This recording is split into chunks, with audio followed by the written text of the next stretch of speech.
So, hello, this is Keane Toomey again, checking in for EC5104 portfolio management in week 10. So, I suppose I'd just like to start by mentioning that this past month has been a record month for global stock markets, the highest ever on record as it happens. And I suppose it's just worth bearing that in mind when you're continuing to work on your portfolio.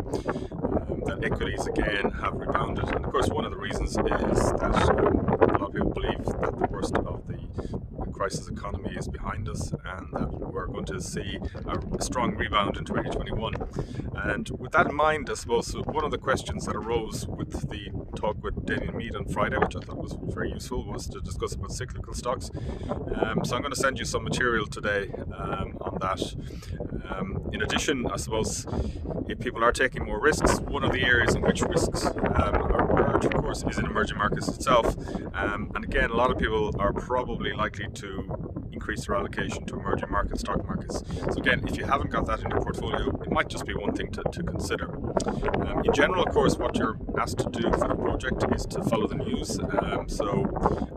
Of course, over the next 3 weeks or so for the rest of the project, things could change. So there's a lot of optimism in the moment in the market, but that might evolve. In general as well, of course, you have to bear in mind that there's obviously a strong influence here from the likes of the central banks in terms of the amount of money they're likely to inject into the economy. And I'd just like to flag, I suppose, the meeting of the ECB next week. Although we're not doing monetary policy, we will be doing fixed income next week. So I just wanted to mention that before we get on to it. This week, actually, we're due to have another guest speaker. This time it's Miss Rebecca Brady from AccuVest. And again, she's going to talk about portfolios, asset allocation, and a bit more besides. Again, she's more at the strategic level of portfolio construction, but also we'll try to get her to talk a little bit maybe about fixed income if we can. So this week, as you know, I asked you to read a couple of short articles on risk, and in particular from the last global financial crisis.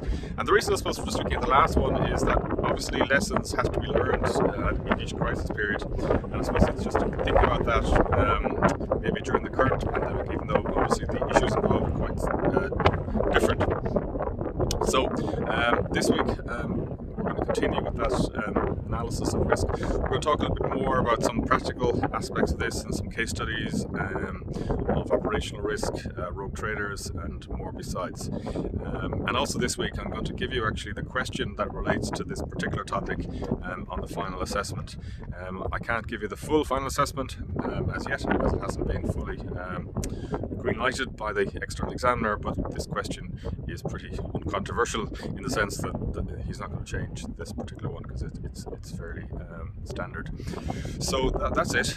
As you can see behind, it's a fairly wild and blustery morning again in Galway, but I think I suppose I'd also just want to mention, of course, that this week in Ireland things are going to open up again in terms of retail, hospitality, and more.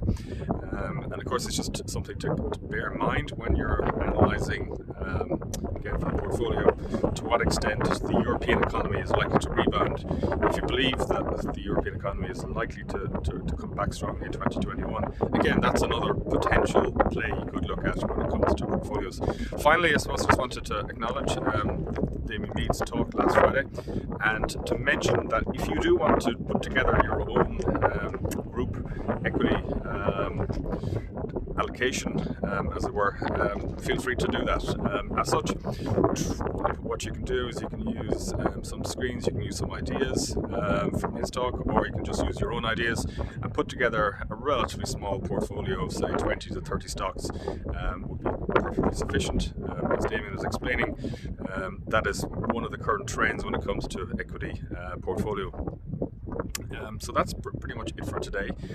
We'll check in with you tomorrow, and then, as I said, the next guest speaker due to come again on Friday at the same time. Again, I'll give you confirmation of that once I know the final details of the talks. Okay, so that's it for today. Thank you very much, and we'll talk to you tomorrow.